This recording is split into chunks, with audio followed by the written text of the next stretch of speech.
Hey guys, Tisha here, and we're back for another 1,000 Pound Sisters.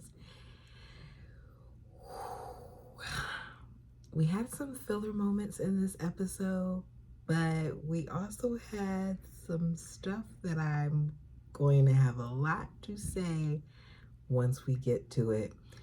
We start off the episode with it being 4 weeks since Tammy is back at the rehab facility since her surgery. She said it took her about a week to get back to walking and moving around like she was before the surgery. At this point, she says she's lost 49 pounds since the surgery, which is good for that to be 4 weeks. She said that she's been at the rehab now for about a year, and we see one of the staff members helping her pack because she's going to be going back home. At least that's what we were thinking was going to happen. She said that because of everything that happened at her previous house, that she's not moving there. Instead, she would be going to Amanda's old place and renting that.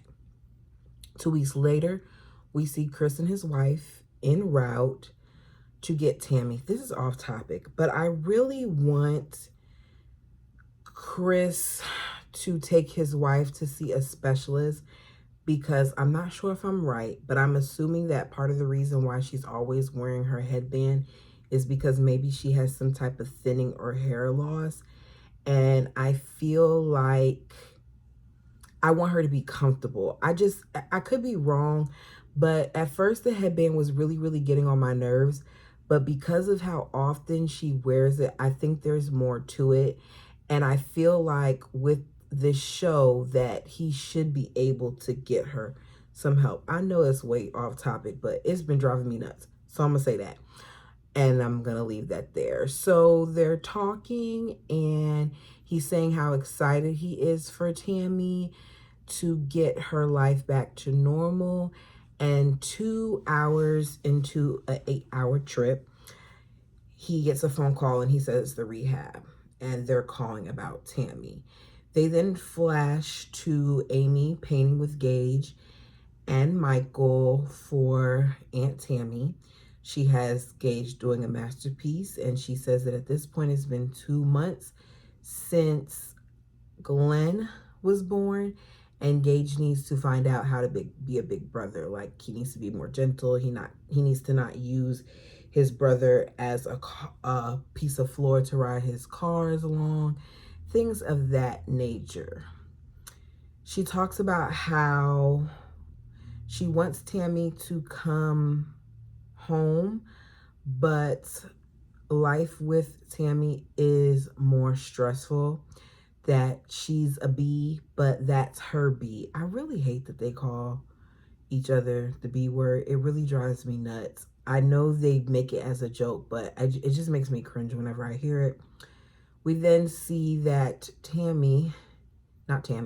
that Amy gets a phone call about Tammy from Chris, and Chris lets her know that basically he's gonna have to turn around because Tammy has gotten a bacteria infection in her trach and that it will require for her to have antibiotics for the next 10 days. Chris says that Tammy's gonna be pissed that she has to stay, but she's gonna need to stay because they have to give her the IV treatment. She can't get it anywhere else. I don't understand how they never thought about this trach issue before, but we see them have a conversation about her coming home and how they never really thought about how serious things could be with the trach. And I don't quite understand how that's possible because you all constantly talk about the trach, even about Tammy having mucus clogged in it and all those things. So I don't know why this trach thing didn't come up beforehand. We see the family gather to have a video call with Tammy, and Amanda says that she just found out some bad news that originally her as well as Amy were supposed to be caregivers for Tammy, which is crazy to me that Amy, who's complaining about how much she has on her plate with 2 children, would be willing to be a caregiver for Tammy. I didn't see that happening either way, but we're going to go with it. And that Amanda found out that in order to get the training, it's not just a quick couple hour training to be a caregiver, that they would have to actually go to the hospital for 7 days. And Amanda says that she's not going to be able to do it because she can't miss work. And Amy says she can't do it because she has to take care of her kids. You already knew that. So that's why I feel like it was just a formality for Amy. I don't feel like that for Amanda. I think Amanda really did have good intentions, but she didn't realize how much would come into it. Amanda asks what's the worst case scenario, and Chris says that if everything goes right and she does what she's supposed to do, then she should be able to come home in 21 days. Chris says it's going to have to happen soon because Tammy is ready to go. Tammy's been blowing up the phone, been ranting, saying she's ready to come home, that this is the most dedicated that she's been to anything, including her weight loss. They called Tammy. What does my note say? What in the world? Oh, they called Tammy and let Tammy know that they can't watch her for 24 hours a day. And as soon as they say that, we get the old Tammy back. That's why my notes were just so jacked up, because I was so giddy when Tammy started snapping off on her siblings and her mama, telling them that she doesn't want to stay in that facility and she's not going to stay in that facility and she knows how to take care of herself. Amanda says that she can't take care of herself because 2 people have to be her caregivers and they have to be trained, and it takes 7 days. And Tammy interrupts her and says that she knows that, but if you knew that, why didn't you tell them that? She says, either way, I'm not staying here. And my question is, who is coming to get you, Tammy? When Tammy gets mad, Tammy throws a fit. Tammy, I need you to work on that more, honey. You had me over here the past couple weeks talking about how proud I am of you. And now you have me looking like, okay, Tammy is Tammy. Tammy is going to be Tammy. Tammy is in her 30s. She's pretty much set in some of these ways. Amanda asks her why she's being so hateful to the people that love her and is trying to look out for her. And she is not trying to hear her. Her attitude is nasty. She tells the family they got a week to come and get her. Chris says that they got to find a middle ground. Tammy is like, no, and she hangs up on him. Some of you may disagree with me, but in this instance, I feel like Tammy is being selfish. The family, maybe not all of them, but I know like Chris says that it's not worth risking her health. And I agree. If they struggle to keep you from getting an infection in the facility, you have to understand why your siblings would be worried about you getting one with them. And Amy does bring up a good point when Amy says that she doesn't want to be the reason why anything bad happens to you. And let's be real, Amy's not clean. So if Amy can't wipe the bottom of her baby's feet, do you really think she's going to do a great job at cleaning your tray? Don't shoot the messenger. I'm just saying. I feel like Tammy's just thinking about herself. She's not thinking about her siblings. We return to Tammy saying that Amanda and Amy played her because they agreed to get trained on her trach and now they aren't. She says that they need to listen to her and they need to respect her, but the family doesn't give her respect. And I'm going to have to be honest, none of y'all give each other respect. How can you all respect one another when you call each other the female dog? And then whenever you guys have any type of issues, you yell at each other, fuss at each other, and then you brush it under the rug while you still hold resentment. It doesn't make sense. Tammy, you are not thinking about your sister. Amanda brought up the fact that she just had a divorce and she's going through her own struggles, and she's right. Tammy says that them doing that and them changing their mind hurt her. And I wish she verbalized that to them. I'm surprised that she's admitting it to us as well as the producers. That's very big of her to do that. But Tammy needs to work on the way she responds in the moment. She lashes out and then she thinks about it afterwards, and that doesn't work. We then see Amanda and Amy go to the spa where Amanda's breasts suffocate her while she's laying on her back. And I know that feeling. It is very uncomfortable. They talk about Tammy and they both agree that the trach is too much, that it was more than they thought it would be. Amy really wants no part of it. Amanda, she already gave us her spill about how she doesn't have time to take off work.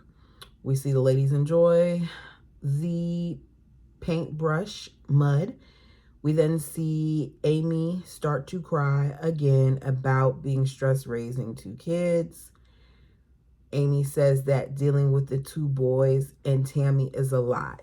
And I'm confused by that statement because, number one, Tammy is not your problem. Number two, Tammy is currently in a different state. So don't act like Tammy is one of the reasons why you're crying.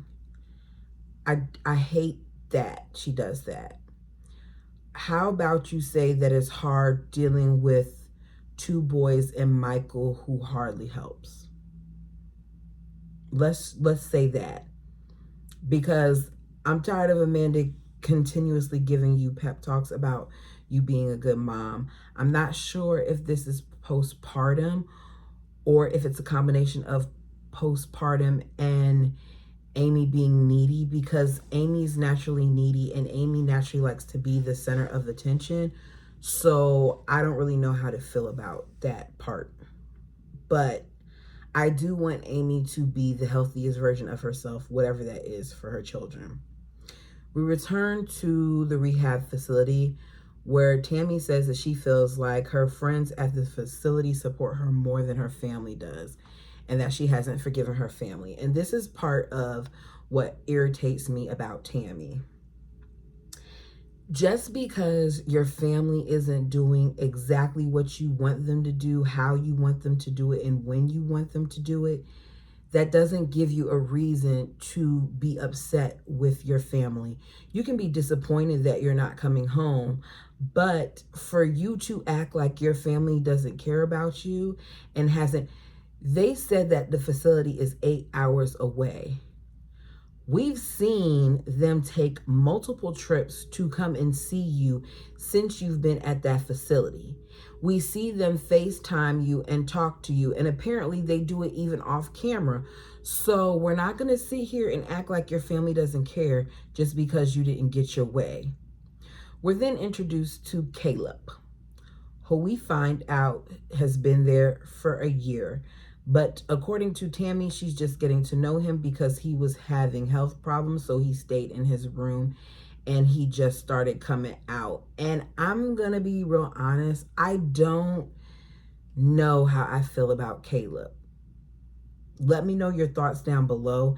But part of me feels like Caleb is slightly an opportunist, and I'm going to tell you why a little bit further down. He talks about how Tammy saved him.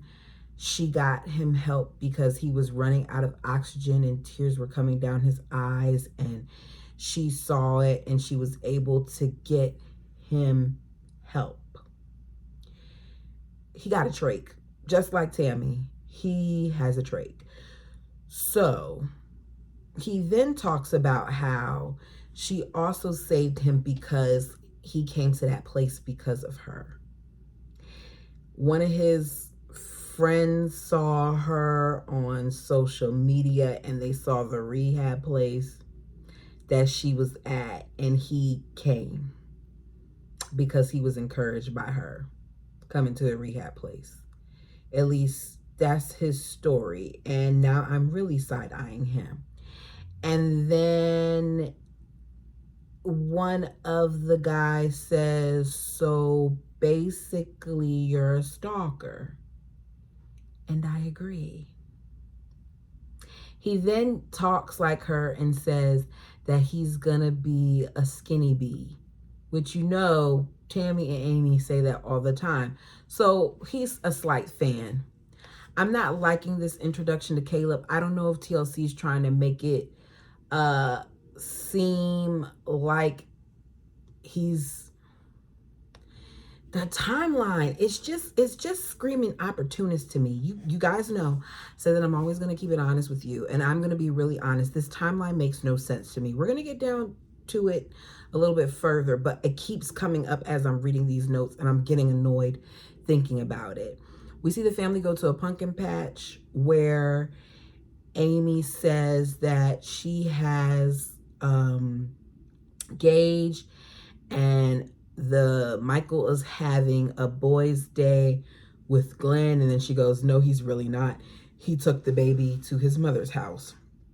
Once I feel like Kanye is insinuating that he can't take care of the baby by himself, but what do I know? We then see them go into what looks like a sandbox, but it's filled with corn with Gage. Chris asks her about how it's going with the two kids. Amy says that she takes care of the baby and Michael handles Gage, but she still has to feed Gage and bathe him, set his bath water, and do those other things. So basically, she's letting him know that he kind of handles him while I'm dealing with the baby and I still have to step in. And Chris lets her know, you guys got to find a balance. They then talk about the weight loss. Amy says she has to lose like 20 pounds and she's close to it. Then she says, well, really, she's lost like 5 pounds of it. And she says, gauges her exercise. Amanda says she doesn't really agree with that. And I agree with Amanda. That's not really your exercise. But then Amanda adds that she's not really in a place to talk because she's put on weight. She says that she's still dealing with her divorce, that her divorce was finalized in August, and her ex-husband is now, as of October, engaged. That's rough. I kind of felt a little bit of sadness for her when she said that, because I couldn't imagine being with someone the amount of time that she's been with them. And then she says she has a school-age child still, and we know she has, I think, like 5 sons. So to go from creating a life and being with someone for so long, and then you all get a divorce and he immediately gets into something else, that has to hurt. Tammy has the new man friend, Caleb, and it seems like the family isn't really feeling it. Amy says that she has a problem with the fact that she didn't find out about him from Tammy. Instead, it was from social media. We see pictures, and Caleb is a big guy next to Tammy. Tammy looks a lot smaller compared to him. Amy reminds us that Tammy doesn't have the best track record when it comes to guys, and I have to agree, she doesn't. Every guy is different than the last guy, including this one. We see that 2 weeks later that they're dating. He talks about all the things that he loves about Tammy. They talk about the first kiss and how it was this and the world stopped, and then Tammy stood up and kissed him some more, and then he went flying and yada yada yo. And Caleb gives his backstory where he said that at his heaviest he was over 700 pounds, and that he's lost over 200 and something pounds, and as of right now he's 480, which to me it looks like he's still 700 pounds. It's so interesting the way people carry weight, because he does not look anything like 480. He looks like he's way above that. Tammy said that if she didn't have the problem with the trach, she still wouldn't be there, and then she never would have met Caleb, and everything happens for a reason.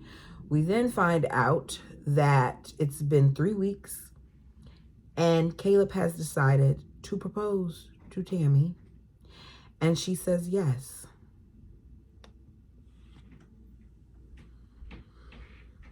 What's the rush? What is the rush really? If you've been in this rehab facility for over a year and he's been there for almost a year, and then right before you're about to leave, you interact with one another, and then you decide that you have to stay because of the whole trach stuff, and then within 3 weeks time he decides that he's in love with you and he's going to propose to you. This screams opportunist to me. I'm not saying he doesn't like Tammy, but there's something about it that makes me feel like he's jumping this quickly for a reason. Are you moving this fast because you know Tammy's soon going to be leaving? Are you trying to lock her down? Are you trying to have access to her? Is this something where you already wanted to be with her because you were stalking her on the page and you followed her there and now you feel like you got what you wanted? Tammy, this man has admitted to openly watching you and following you and seeing your story. Do you not think that he may not be using some things to get in closer to you? I hope I'm wrong.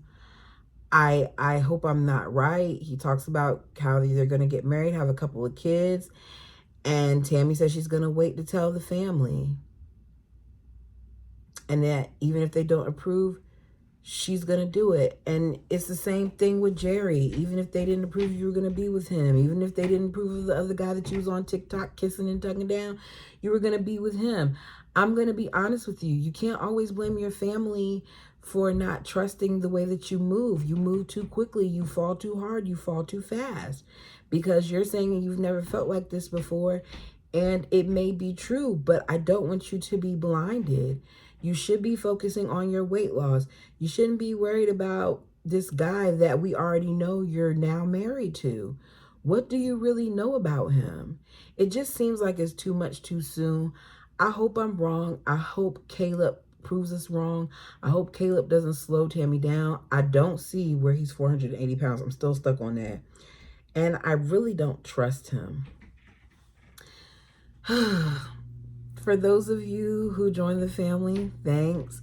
I'm so excited. I looked the other day and I said the numbers are growing, the views are growing. Thank you so much for your time. Thank you for liking this. Thank you for watching this. Thank you for just, tuning in. Until next time.